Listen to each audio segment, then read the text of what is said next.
Existe um momento silencioso na sua vida em que você começa a perceber que algo mudou na forma como você se conecta com as pessoas. Não porque você deixou de se importar, mas porque aquilo que antes parecia acontecer de forma natural, agora exige um esforço interno que você já não consegue mais sustentar. Você conhece alguém interessante, alguém que em outro momento teria despertado aquela intensidade quase imediata, aquela urgência em responder mensagens, aquela ansiedade doce que misturava expectativa com fantasia. Mas dessa vez é diferente, você conversa, observa, até sente admiração, mas não existe aquela entrega automática, não existe aquela vontade de mergulhar sem pensar nas consequências, e isso gera uma dúvida incômoda que poucos admitem em voz alta. Será que há algo errado comigo? Será que eu me tornei distante demais, frio demais, incapaz de amar como antes? Porque fomos ensinados desde cedo que amar significa perder o controle, que sentir profundamente exige intensidade, urgência, desespero, que a prova do amor está na incapacidade de viver sem o outro, e quando esse tipo de resposta emocional deixa de surgir, a mente imediatamente interpreta como perda, como bloqueio, como desgaste afetivo. Mas Carl Jung observou repetidamente que essa mudança não representa necessariamente um fechamento emocional, e sim uma transformação na forma como o vínculo se organiza dentro da psique, porque durante grande parte da vida, muitos dos nossos relacionamentos não nascem apenas do desejo de compartilhar a vida com alguém, mas da necessidade inconsciente de preencher aquilo que sentimos faltar dentro de nós, e essa necessidade cria uma forma específica de conexão, onde o outro deixa de ser apenas uma pessoa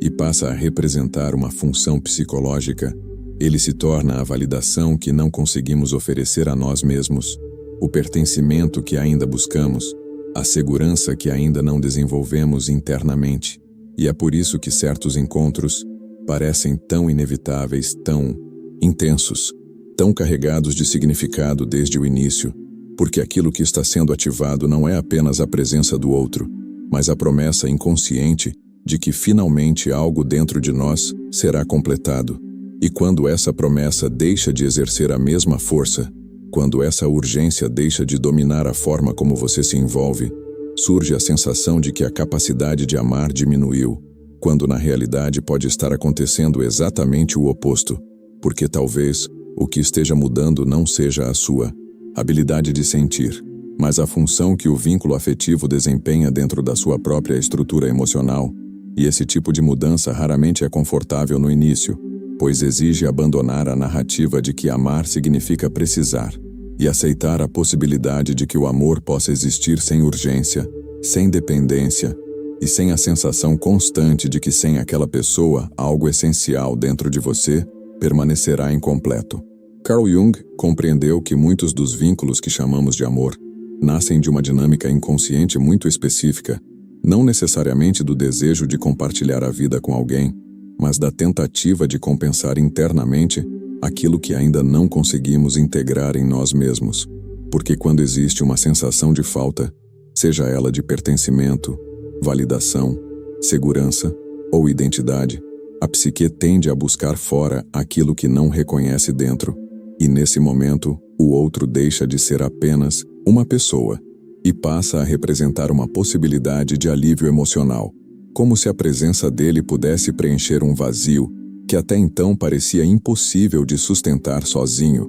E é justamente por isso que certos encontros geram uma intensidade quase imediata, porque aquilo que está sendo ativado não é apenas atração, mas a esperança inconsciente de que finalmente algo será resolvido, que finalmente a solidão interna será substituída por completude. E quando esse mecanismo está ativo, o vínculo tende a se formar rapidamente, criando uma sensação de destino, de inevitabilidade, como se aquela conexão fosse especial, única, necessária. Mas Jung observou que à medida que uma pessoa começa a se tornar mais consciente de si mesma, integrando aspectos antes negados ou reprimidos da própria personalidade, essa necessidade de compensação começa a diminuir, não porque a vida se torna perfeita, mas porque o indivíduo deixa de abandonar a si mesmo internamente. Começa a sustentar emoções que antes precisava evitar. Começa a oferecer a si mesmo aquilo que antes esperava receber exclusivamente do outro.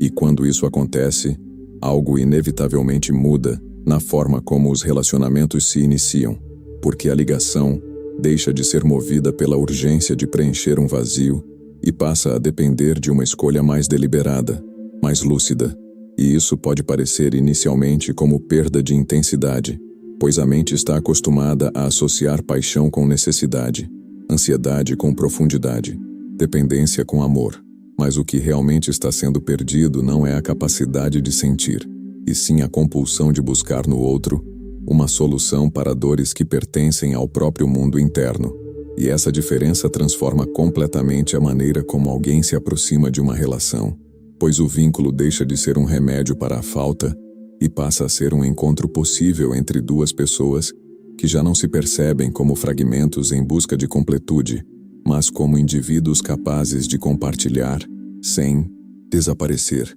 capazes de amar sem se perder e capazes de permanecer sem precisar que o outro sustente aquilo que agora pode ser sustentado internamente. É nesse ponto que surge um novo tipo de conflito que muitas pessoas não sabem nomear, porque ao mesmo tempo em que existe o desejo de se conectar, também aparece uma necessidade crescente de não perder a si mesmo no processo, e isso cria uma tensão interna difícil de explicar, pois aquilo que antes era vivido como entrega, agora começa a ser percebido como dissolução. Aquilo que antes parecia proximidade, agora pode parecer risco, não porque o outro represente uma ameaça real, mas porque a fusão emocional que antes sustentava o vínculo passa a ser incompatível com uma estrutura psíquica que está se tornando mais integrada. E Jung observava que quando o indivíduo começa a se mover em direção ao processo de individuação, a relação com o próprio centro interno se torna mais estável,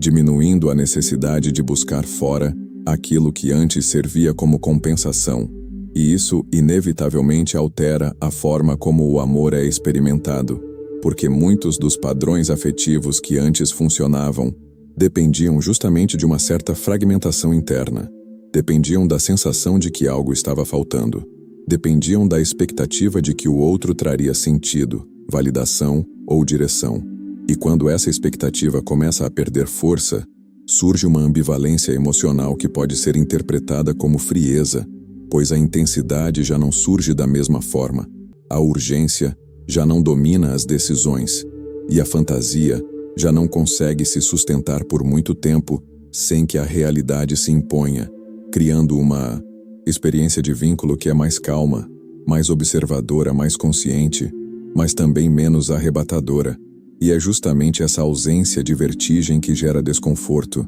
pois fomos ensinados a associar amor com descontrole, com obsessão, com a sensação de que sem o outro a própria identidade fica ameaçada. E quando essa dinâmica deixa de existir, a mente tende a interpretar como perda de interesse, quando na realidade pode estar ocorrendo uma reorganização profunda da forma como o vínculo se estrutura, deixando de ser baseado na necessidade de fusão e passando a depender da capacidade de permanecer próximo sem abandonar aquilo que está sendo construído internamente. E esse tipo de proximidade exige algo que a paixão inconsciente raramente exige: a habilidade de sustentar a própria integridade enquanto se aproxima de outra pessoa. Muitas pessoas, ao perceberem essa mudança na forma como se relacionam, cometem um erro comum que apenas intensifica o conflito interno. Tentam voltar a sentir como sentiam antes. Tentam recriar aquela intensidade que agora parece ausente,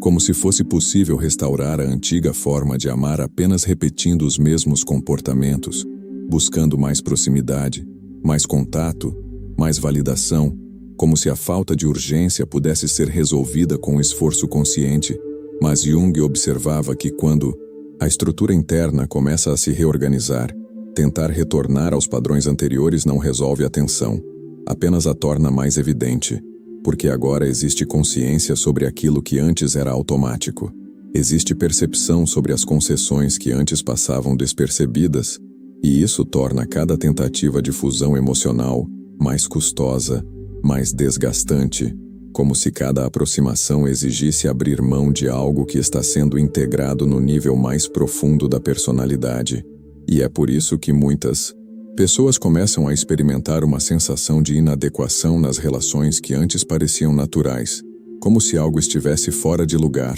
como se a forma antiga de se vincular já não fosse compatível com aquilo que está emergindo internamente. E essa incompatibilidade pode ser interpretada como desinteresse ou incapacidade de amar, tanto pelo próprio indivíduo, quanto por aqueles ao seu redor, intensificando a dúvida sobre se essa transformação representa crescimento ou perda. Mas o que Jung enfatizava é que o desenvolvimento psicológico frequentemente exige abandonar formas de conexão que dependiam de uma certa inconsciência para se manterem estáveis, pois muitos vínculos se sustentam não apenas pela afinidade real entre duas pessoas, mas pela função que cada uma desempenha no equilíbrio emocional da outra, e quando esse equilíbrio deixa de depender da presença externa, quando a pessoa começa a sustentar a si mesma de forma mais autônoma, a necessidade de se dissolver no vínculo perde sua principal fonte de energia, tornando impossível reproduzir a mesma intensidade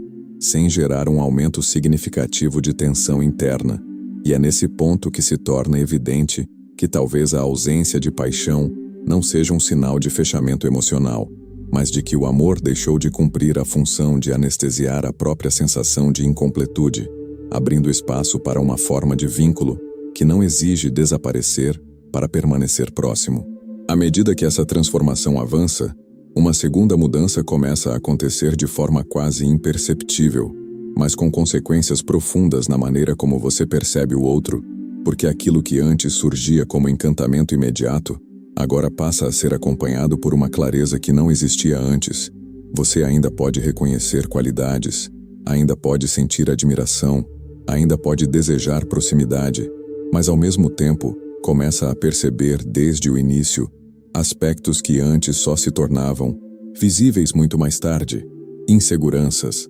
mecanismos de defesa, padrões de comportamento, limitações emocionais. E essa percepção simultânea da luz e da sombra impede que a idealização se sustente da mesma forma, não porque você tenha se tornado cético ou desconfiado, mas porque a consciência ampliada torna mais difícil ignorar aquilo que não corresponde à fantasia. E Jung observava que a idealização não é um erro acidental no processo de apaixonar-se. Ela é parte fundamental do mecanismo que permite a fusão emocional inicial, porque para se entregar é necessário acreditar que o outro representa algo extraordinário, único, quase indispensável, e isso exige que certas incoerências sejam justificadas, que certos sinais de alerta sejam reinterpretados como mistério ou profundidade. Mas quando a capacidade de ver aumenta, essa tendência de completar as lacunas com expectativas começa a enfraquecer, criando uma experiência de vínculo que é mais real desde o início, porém menos intoxicante. E é justamente essa sobriedade emocional que pode ser confundida com falta de interesse, pois fomos ensinados a associar amor com vertigem, com urgência, com a sensação de que o outro possui algo que precisamos para nos sentirmos inteiros. E quando essa sensação deixa de surgir com a mesma intensidade, parece que o vínculo perdeu profundidade, quando na realidade ele apenas deixou de ser sustentado pela fantasia, abrindo espaço para uma forma de aproximação que depende menos daquilo que imaginamos e mais daquilo que realmente está presente entre duas pessoas. E esse tipo de percepção altera completamente a pergunta que orienta o início de uma relação, pois ao invés de buscar aquilo que faz sentir algo intenso imediatamente, surge a necessidade de compreender se existe compatibilidade real entre quem você é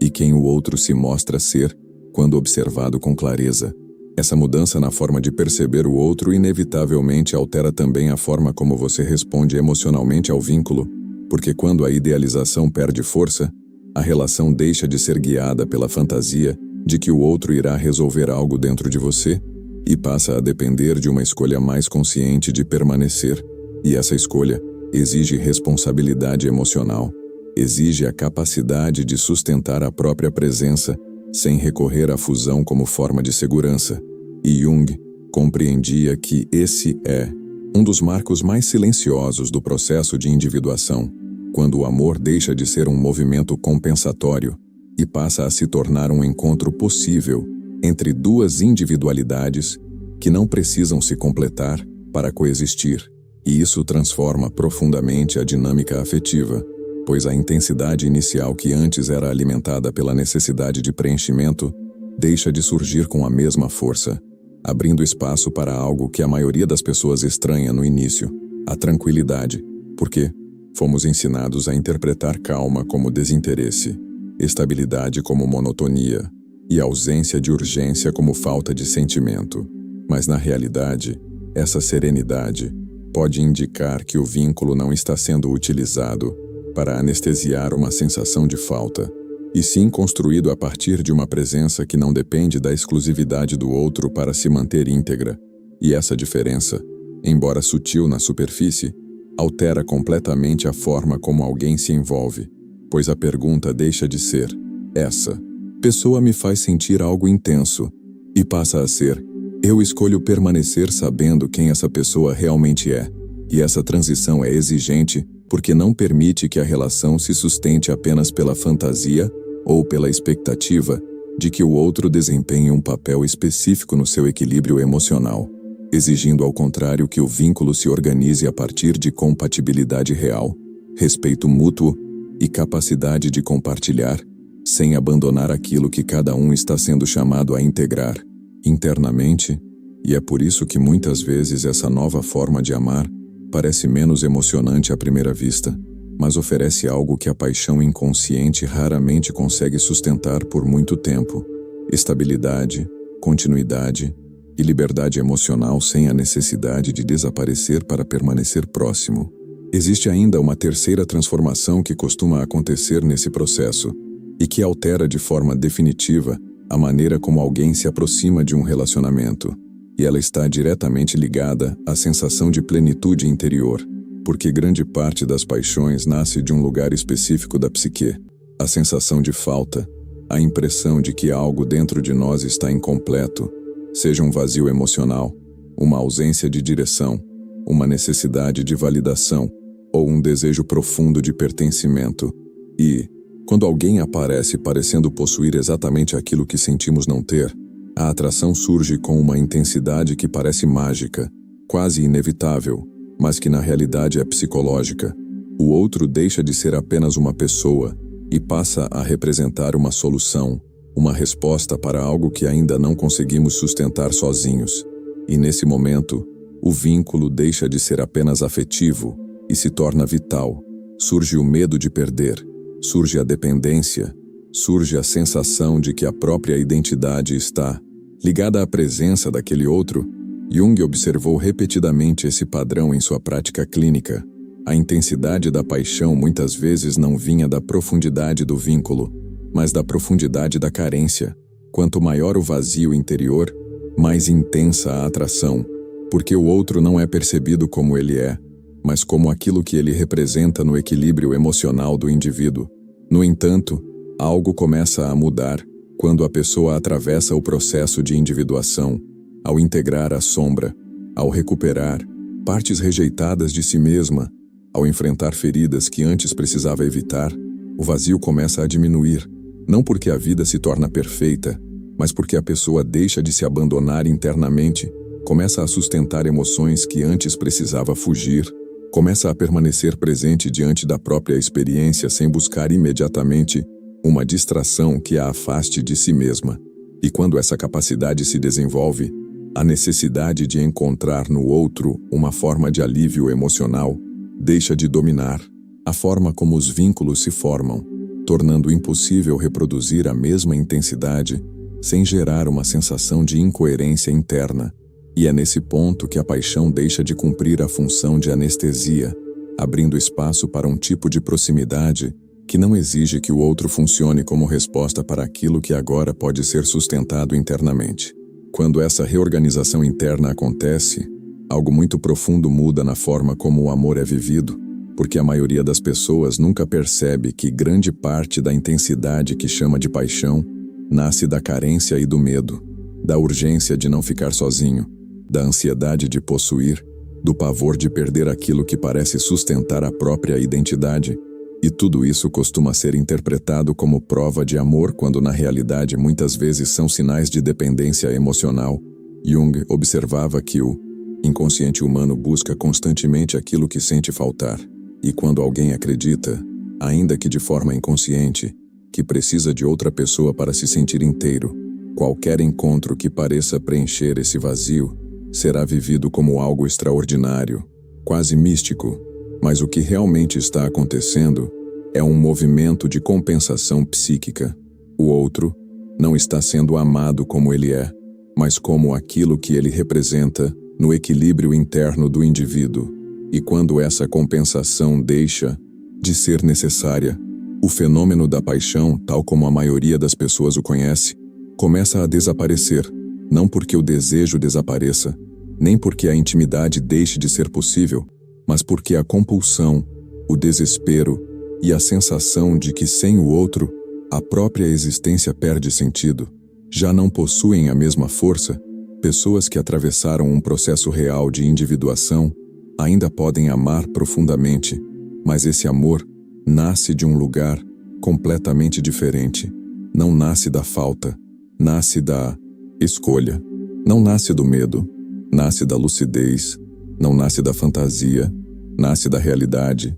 E esse tipo de amor, para quem está acostumado com a intensidade dramática da paixão inconsciente, pode parecer mais silencioso, mais sereno, menos cinematográfico. Mas é justamente essa estabilidade que permite que o vínculo dure, porque amar com consciência significa ver o outro como ele realmente é e escolher permanecer sem abandonar a própria identidade. E se em algum momento deste vídeo você sentiu que essa experiência descreve algo que está acontecendo dentro de você agora, talvez valha a pena compartilhar nos comentários o que mais ressoou ou em que ponto desse processo você se encontra, porque muitas vezes perceber que outras pessoas estão atravessando a mesma transição pode tornar esse caminho menos solitário. E se esse tipo de reflexão faz sentido para o seu momento de vida e contribui para o seu próprio processo de autoconhecimento, considere se inscrever no canal para continuar acompanhando conteúdos que exploram com mais profundidade essas transformações silenciosas que acontecem dentro da psique humana.